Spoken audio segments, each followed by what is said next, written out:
Greetings, Neuse Little Pod listeners. This is your host, Matt Gore, reminding you to please like, follow, subscribe, and share the podcast on your available podcast apps such as Spotify, Apple Podcasts, YouTube, iHeartRadio, and any other podcast app you can think of. Share our episodes on Facebook and let us know what you think with a comment or review. Now, please enjoy the show.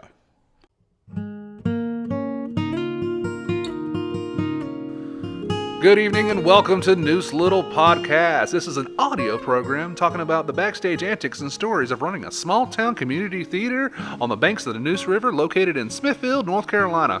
We lovingly refer to the old girl as the Hut. We hope you enjoy.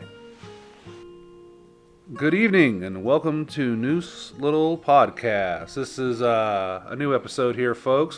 We thank you for joining us. We are coming up on our season finale show for NLT, A Trip to Bountiful, and that'll open up at the weekend of May 27 and run the next 2 weekends. We're going to get more into that with the director here in just a second. Yeah, she might be a familiar voice.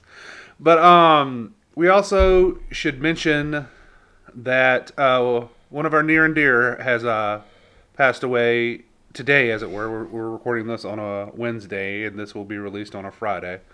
But Rhonda Smith, board member, actress, and box office extraordinaire lady, has passed away, and we were saddened by this, and we really want to here on the pod really want to give our condolences to Sammy and Betty and the rest of their family, because I know that's tough, right, Mita? Yep.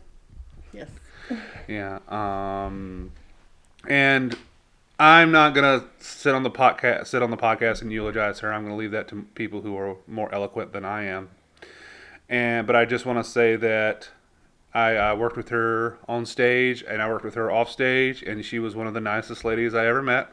She was always very kind and very soft spoken. But had a big impact here at the Hut. She will be missed, yeah. And I'm sorry, Sammy, and it's just gonna leave a gap there. All right, we're gonna move on here. So it feels weird to transition. It does. It feels weird to transition from that to that, but we thought we should at least mention it. I saw some since I've been on the podcast. I've seen some theater. I saw 3 really good shows these past 2 weekends since our last episode, and I just want to give them just a little brief shout out. We usually don't do that, but honestly, they were all 3 really good, and they all deserve a little bit of praise. So here it goes. I saw Guys and Dolls at Benson Little Theater, and it was very, very impressive. It was a really, their last 2 shows have been very good. So watch out for BLT, everybody. They're doing some good stuff down there. Congrats to D.H. Johnson, Dylan Atwood, Jerry Keith Lyles, Chris Barnes, and the rest of the gang that pulled off a really cool show. Never seen it before, and I thought it was a really fun little musical. You like Guys and Dolls? I like Guys and Dolls. I like the music of Guys and Dolls, but I'm not a big fan of the main love story in Guys and Dolls. Are you talking about Adeline and him? Why? No, not Adeline and okay, Sarah. Nathan, is it Sarah? Sarah and Guy. And Guy. Is it Sky? It's Sky. Sorry. God, we're awful. Yes. I know. Yeah, Sarah and Sky are not my favorite characters, and part of it is I have a real, and it's I can appreciate the skill it takes to be a really high soprano, but I'm not a big fan of high soprano music. Mm-hmm. And that is not to diminish anybody's talent in any way, because trust me, I'm in awe of people who can sing super high register, but they're not my favorite songs, and the love story just doesn't feel quite as, I don't know, fun, I guess. In the end, they do get married fast at the very end, and all of a sudden he's now this Christian guy with the drum and all that. And so that was jarring at first. Well, welcome to musical theater. I know. But I do like it. They just went right ahead into the end of it right there. He comes out, I'm a Christian now. All right, everybody have a good night. That second act was well paced. I will give him that. It didn't feel like a musical that was like, God, when is this going to be over? It's good, but come on, I want to go home. My butt hurts from sitting in the seat. Right. And then the next day, actually, my fiance and I went down to Wilson and saw Steel Magnolias at God, who did it? Another Playhouse of Wilson. Playhouse of Wilson, and it was at the Edgar Boykin Theater. And let me tell you something, they packed that house. Did they? It was almost full. I would say 75%. Well, when you do a show that is very well known and very well loved, you're going to get a nice turnout. Yeah. So. Granted, it was a Sunday, and granted, it was a show that really brings out people from an older generation. I love it because I grew up with. I'm very familiar with Steel Magnolias because I grew up with it because I was raised mostly by older Southern women, and so it's always felt kind of close and kind of like home to me. So our own Nicole Braswell Johnson killed it. She made me cry. Good. You know what?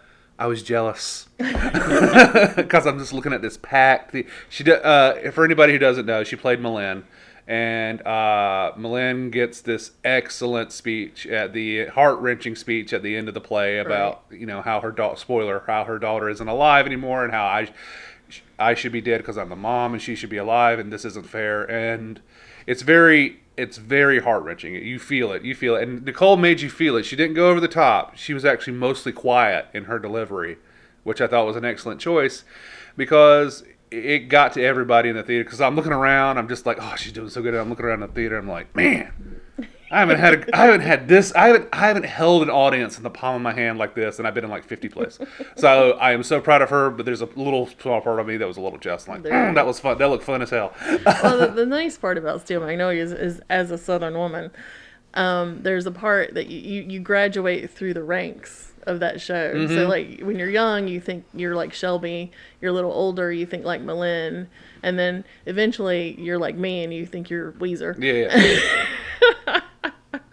Kudos to the rest of the cast. They were all very good. I thought it was an excellent show. And then this past weekend, this is in closer to where I live. I don't actually live in the Smithfield area, but I went down to Wayne County Museum and saw Nonsense. And this is the first time I've seen the Nonsense musical, and I was shocked at how dark it was. About the musical isn't dark, but the reason why they're having the fundraiser is so crazy. It's a little bit macabre, like with the humor of it, because you're making jokes about the fact the reason why they're raising money is because everybody died. Yeah, so it's a fourth wall breaking show where they know they're doing a show, like we're doing a fundraiser with these 6 nuns, and we got to raise money so we can get these 4 dead nuns off of ice and in the ground. Before the health inspector comes. Yeah, before the health inspector shows up. And so they do like a little variety show and everybody gets like a little song. And oh my goodness, they were all very, very good. But there's a lot of poking jokes at the Catholics and then sort of the stereotypes of Catholics. And, yes. One of the nuns has a puppet that she talks through. Yes, Sister Amnesia. Yep. Which is the best role. Which is that is the Alyssa. I'm always a big fan of Robert, Sister Mary Robert. Is she like the head lady? The second in charge. She's the comic. Oh, one. She's the understudy. Yeah. Yeah. Mm-hmm. The driver. She brought them all there. They had 6 ladies as nuns because when they auditioned for the show, they had 5 parts and 6 ladies came out, and it's just like, dang, man. Okay, and so there was a 6th nun in this show, which I thought was the right choice. But Sister Amnesia, she has a great joke because it has some risque jokes. They went farther than I thought they would. Oh yeah, there's a lot of really risque stuff in where it. They have like a little cooking show, and they said like, let's look at this the Boy Scout. The Boy Scout fudge, and you're like, well, first you get 40 brownies and get them real hot, and I'm just like, oh my goodness. Yeah, it's always like right on the line. Yeah. CST has had a very Catholic-centric season. This is the Catholic season with Nonsense, Doubt, and even Over the River and Through the Woods had a very Italian slant to it. So even then, it's just like there's a through line of Catholics in there. But enough about that. They were all 3 great shows. Congratulations to all those cast and crews. I was very surprised.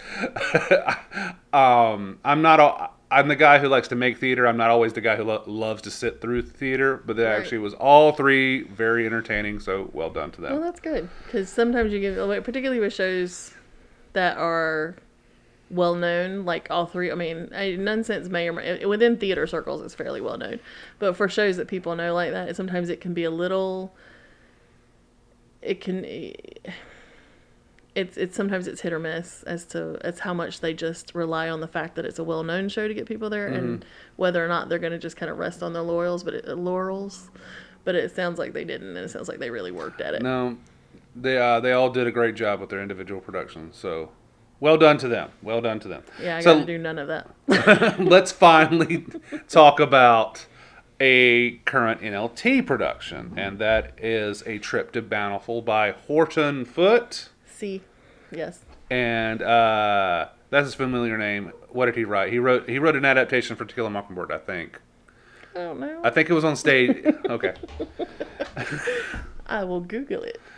But our own Mita Toole is directing, and we're going to have a brief chat about the rehearsal process for that. And then in 2 weeks, we'll have the cast on for A Trip to Bountiful and talk to them about what's it like doing this kind of heartfelt... He did this. Horton Foote did the screenplay for To Kill a Mockingbird. Okay. I knew that name was familiar. Yeah. Because I knew it wasn't like Dr. Seuss related. It sounds like someone from Dr. Seuss. It does a little bit. But anyways, Mita, tell us a little bit about what this play's about.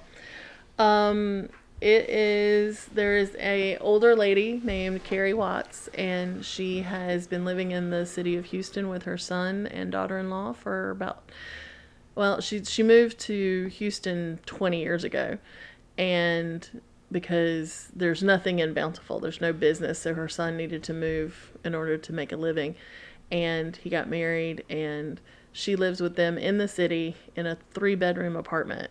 So, well, not 3-bedroom, 3-room apartment. So you've got a bedroom, a living room, and a kitchen. Basically, is their apartment.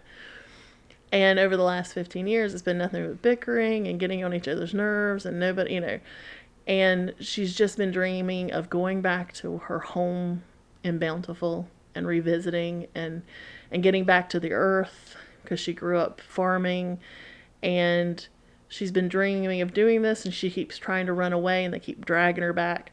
And she finally makes it out to the bus station and on the bus and on the way to Bountiful, and she meets people along the way, and you sort of find out why she needs to go back to Bountiful. This desire to sort of like revisit who you were and what makes you you, and that she's been living in this apartment and she's become someone she doesn't like because she and her daughter-in-law butt heads, and her son is very put upon to try and make a living for them and to keep them, to make money and make sure everybody's happy, and nobody's happy. And it's just sort of like one of those things that's like, if you don't sort of take a step back and take a look at yourself, you can just wallow in being miserable. And so she's just looking for a way not to be miserable. And so, but the whole premise of it is she gets away and she finds out Bountiful is not Bountiful anymore. So, because you can't go home again, basically. Yeah, you can't go back. Yeah. Was this a play that you had your eye on, or was this a play that came up generically? How did it come about? This play, we decided, we visited it to see if we wanted to do it because my father, Fred Toole, was one that he wanted us to do. And so I got the script and we read it. And it's sweet and it's nice and it feels good, kind of. And so it kind of is a nice ending to the season with the fact that it's got a nice warm fuzzy feeling to it. We like a little feel good at the end. So. Now, what's the rehearsal process been like? You've been going at it for probably about 2 weeks now, something like that? Well, more like 3. 3, okay. But it's okay. We did actually have a case of COVID. But luckily, and if anybody wants to, everybody's been complaining about us vaccinating. This is the reason why we vaccinate, because the person who had it, we were exposed. He didn't find out until the day after we all knew, but because if you're up to date on your vaccinations and you show no symptoms, you only have to you don't have to quarantine. Like, keep an eye on your symptoms, make sure you don't run a fever, all that, for about 5 days, and then you're in the clear. Whereas if you aren't up on your vaccination, it's 10. So. And you mentioned everybody seems to complain. Well, not everybody complaining, but there are people who do complain. Yes, there's a certain there's a certain faction, I guess, and it is affecting the sign-ups for our summer program. Is that correct? Yeah, we've had, and I kind of put that in a different category because you're talking about kids under 18. But yeah, we have had people who are not happy that we've required vaccinations for the summer camp. But with it only being 2 weeks, if you're out for 5 days, you're done. You know, so it's one of those things that being vaccinated actually does help. What, Mina? I know. No, and I mean, I was right there. I'm like, if you don't want to get vaccinated, don't get vaccinated. But this is the reason why we required vaccinations, is because it really does cut the quarantine or the not, for those that have not tested positive and are showing no symptoms and up on their vaccinations, it cuts your time. You don't even have to stay at home. You just have to monitor and wear a mask for 5 days. Yeah. So. I am not going to comment on that because I'll get myself in trouble. No, but I mean, I was right there. I was like going, should I have people be vaccinated? We are on the tail end of this thing, or we were on the downward slope on this thing. And then I was like, and then this happened. I'm like going, yep, it was a good call. Yeah. It was the right call. And I don't know of another theater group that doesn't require vaccinations. I could be wrong. Oh, I don't know. I haven't really paid attention to what other theaters are doing for auditions and cast. You like to keep an eye on things, just keep your pulse to the ground, see what other people, especially when it comes to something like that. Right. Usually when something like that rolls around, the majority kind of dictates what happens, but there are holdouts. Anyways, moving on back to the play stuff. Now, in this play, what's your set looking like? Well, the first 2 scenes happen in an apartment. So that's 2 rooms in an apartment. And then we have to move to a bus station, a bus, another bus station, and then to Bountiful. So there's a lot of locations that we have to portray. Mm-hmm. This is a moving play. Yeah. And, it was a little bit of a head scratcher trying to figure out how to get all of those places on our stage. I mean, because we have a limited amount of space, and it's hard to, even if you go very minimalistic, you have to have enough, you have to have the proper things for them to use. So you have to have a desk, you have to have a phone, you have to have a chair, you have to have a table. Well, there's a lot of furniture in these 2 rooms. And then you can't just fill up the stage with the apartment, because then you have to move it all off the stage and move on a bus station. And so we've been trying to I had to figure out how to make it so that it would be an easy transition from one to the other. Right. Without spending, 3 minutes moving furniture around. Yeah, you don't want to do that. No. But yeah, I have to organize the stage in such a way that the transition from the apartment to the bus station won't take 30 seconds. It'll take 10 seconds. And so, and trying to organize things on the stage so it simplifies making that transition. So that's what really took up a lot of time in the planning stage of the show. Yeah. So there's 2 scenes that are in the apartment. So, and that's fine. But then we go to the train station, and then we go to the bus, and then we go back to a train station, which luckily I think my plan is there'll be a train station, and then we go to we focus over to the bus seat where they're on the bus, and then we come back and we've changed it to the other bus station. Correct. Yeah. But then we have to go and make an outside scene in Bountiful in a deserted town, and it's just one of those things that we're not anywhere long enough to justify making anything permanent. Mm-hmm. So you know what I mean? It's like sometimes we'll do like side pieces or little in front of the stage where we can do like a porch or, over here's a bench in a park or something like that. And we can leave them, but we don't revisit anything. It's all just sort of like jump from one place to the other. It's all very linear. So therefore there's no way to reuse some things. So you kind of got to figure out how to reimagine the stage to go to the next location because they're nothing like one another. Yeah. It sounds like from a conceptual standpoint that it's quite a challenge. Which is the reason why a lot of theaters, and I tried to think about doing it, but we just don't have the proper space and equipment to really do it. But I thought about doing multimedia, doing like a projector. And doing like a backdrop or whatever. But the problem is we don't really have the projector that'll do that. Yeah. So it would be cool if we invested that, because I'd be lying if I hadn't thought about that for the next play I'm doing. Right. I mean, not in any way that it's required, but the play has chapter headings. Like it literally kind of, it's a beautifully written script. And I know I'm being coy about the name, but that'll all be announced soon. We've actually sort of announced it. But. Okay, it's Liberty Valance, but it's the man who shot Liberty Valance. But I was rereading it this week. I've been on kind of like a play reading kick this week, and they have chapter headings at the end of each scene, like chapter 4, this man, the man from 2 Trees, or something like that. And I was like, it would be cool to actually display that on like a little. I don't know, it didn't have to be huge. And then I also started to think about that. I'm like, if we had the capability of displaying the chapter headings, then we can do an idea that I really want to try to do, which is perhaps do like old-timey Western credits before the show, the show opened. Now, that's pie in the sky and something that we don't necessarily need to pull off the show, but I thought it'd be cool. I mean, we've done projections before, but we've just never done full background projections. Yeah, like as an actual, this is the background of the house, or this is the background, we're in a desert now.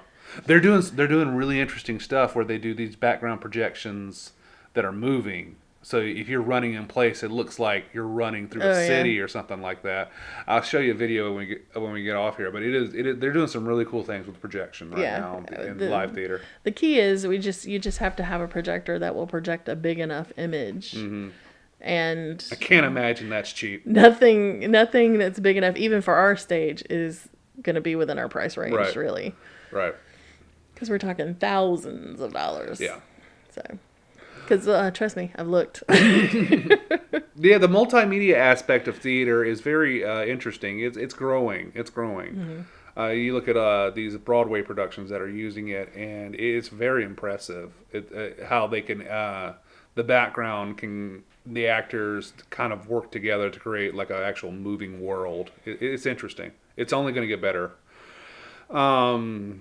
So we talked about how the set is actually kind of a challenge on this one, and it's good. It's always good to have like a little challenge on a play. You don't want it to be too easy. No, and with every show that I do, I always try and do something a little different than the last time I did something. So, this has afforded me one little quirk that Steven's grumbled about building me. It would not be a true NLT show without Steven grumbling about something. And amazingly enough, it's probably one of those things that, like, after all of the hullabaloo about doing it, only people who are like familiar with our stage will go, "Wow, I can't believe they did that." Right. Everybody in the audience is like,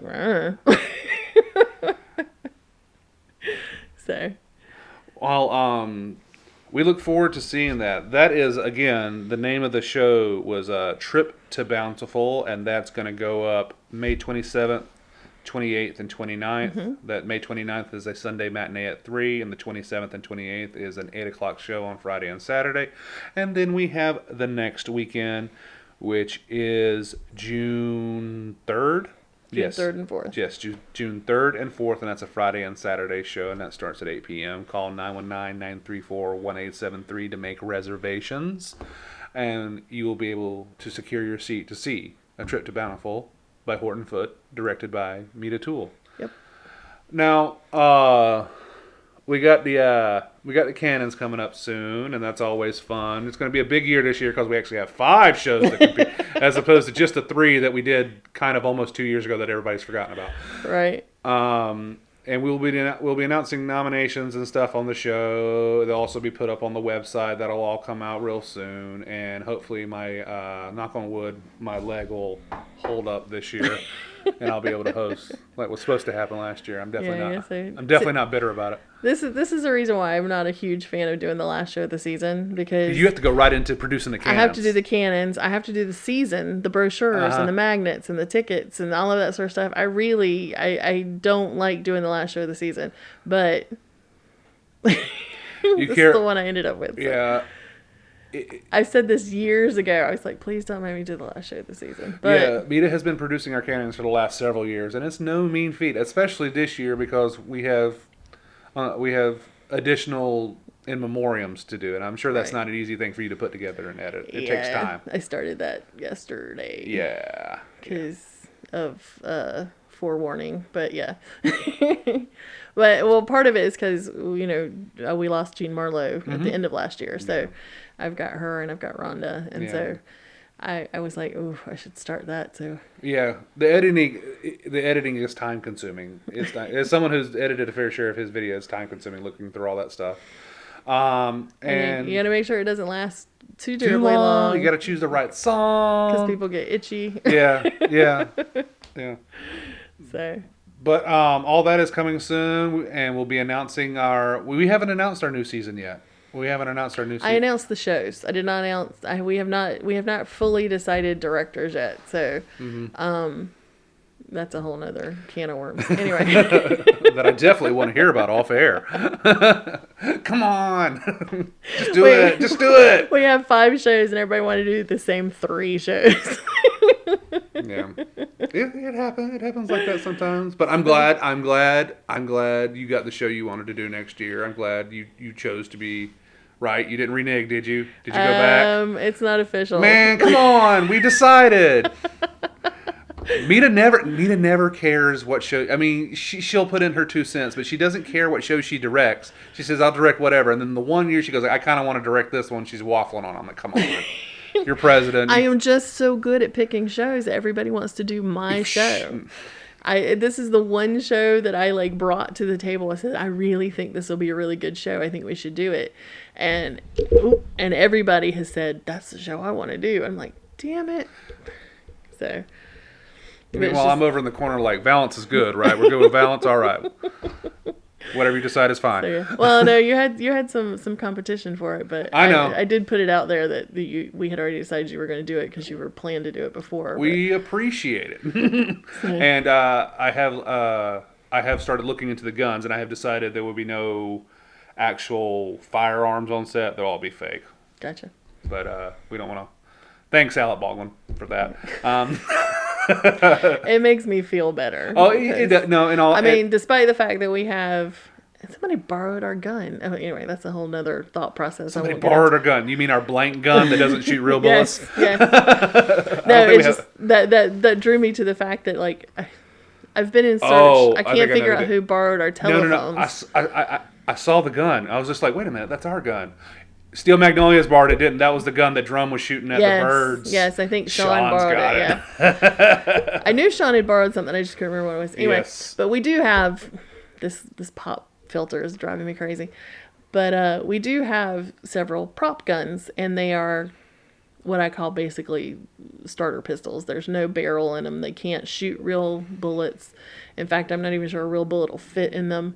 They fire blanks, and it's a cat pistol basically, but they look real. So the whole key is even if you're not using real guns, quote unquote real guns, you always follow safety protocols. Yeah. So yeah, that was Gun Talk Corner. We are in North Carolina, so we do have our fair share of gun nuts.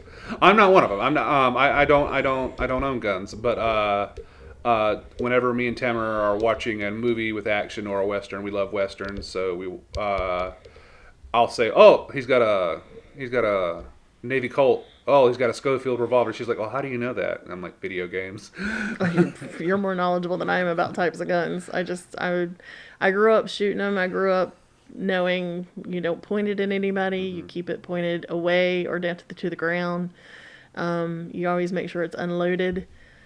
So, I did. However, it's not the same with a bow and arrow because I did shoot my brother with a bow and arrow when I was a kid. You shot your brother with a bow and arrow? I did. On purpose?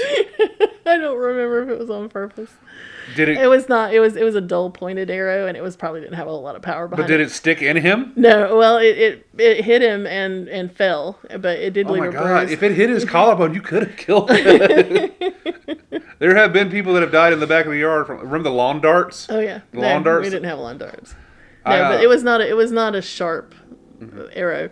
It was metal tipped though. Jeez. But it was with enough force that could penetrate your skin. Oh, yeah. I'm sure. But I was like 8 or something, so I didn't have a whole lot of heft. Why did you do it? I don't remember.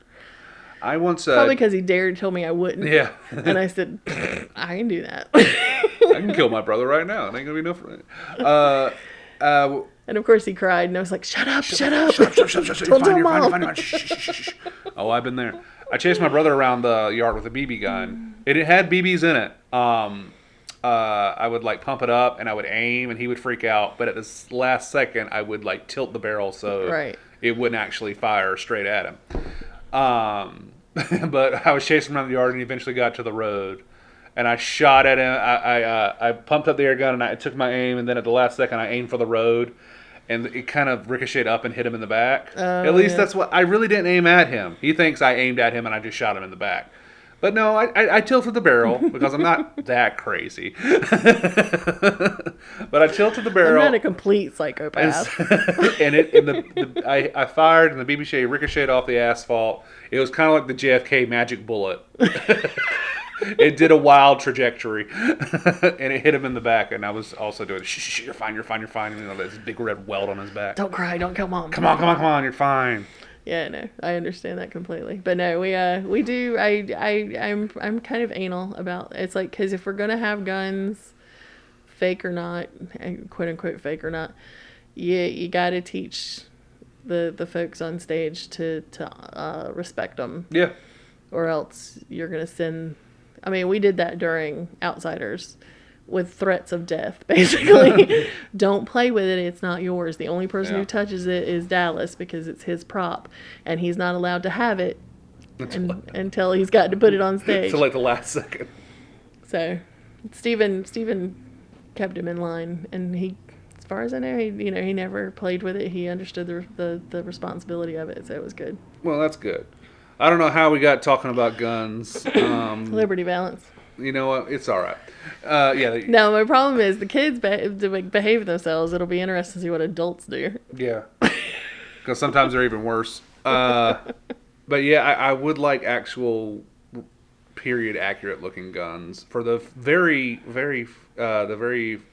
few scenes that actually require it. There's only one or two. Anyways, we'll talk more about that next week. There's no guns in my show. What? I said, how many guns are in Trip to Bountiful? There's no guns in Trip to Bountiful. I don't know. She packing a Magnum in the purse? Yes, that's what it is. A 44. Yeah. I don't know. Something that would like shatter her wrist if she tried to fire it. We hadn't even thought about it. I don't know if the sheriff needs to carry a gun or not. It never gets used. So if you don't have it, if you don't use it, there's really no need to introduce it to the show because that's the rule. Well, you just have to make it like big and garish. Just like almost. They are in Texas. Like yeah, well, then you have to. It's the law. It has to be at least a Magnum or a 357, strapped to. Big old dirty Harry. Ready to go. All right, folks. We're gonna end it there.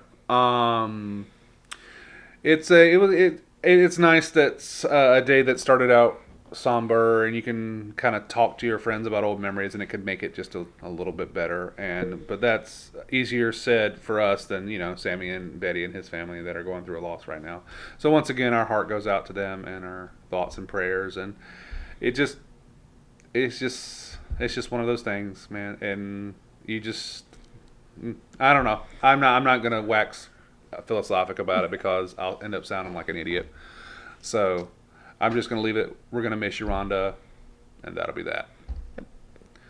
All right. For Neuse Little Podcast, I am Matt Gore. That's my producer, Mita Toole. Hello. If she's gonna knock over the mic tonight. I'm trying hard. Last week it was me. This week it's you. It's that chair. I told you. I'm not sitting in your special chair. Last year I didn't sit. It was the first ever podcast where I didn't sit in this exact same chair, and it was rough because I broke the chair and we had audio issues. See, so I'm a little superstitious. All right, folks. We thank you for listening. If you've made it this far, God bless you. Yeah, this one's a little ADD. We were a little all over the place. And that's fine. That's fine. Because guess what, folks? We love you. We love you listening, but it is free. If you don't like this one, there's always another one coming down in 2 weeks. All right, folks. But thank you for listening, and if you have, and hug your loved ones, and go see some local theater. All right. Bye. Credits for the show. Your host and creator is Matt Gore. That's me. My producer and editor is Toole. That's me. Music is by Cody Walker. Please go look up Cody on Cody Walker Music on YouTube, and he's also on Cody Walker Music on Facebook as well. He's local, so and he's got a couple of albums out. Easy listening, John Denver type of guitar voice. That Cody Walker. All right. Thanks for listening. We'll talk to you later. Bye-bye.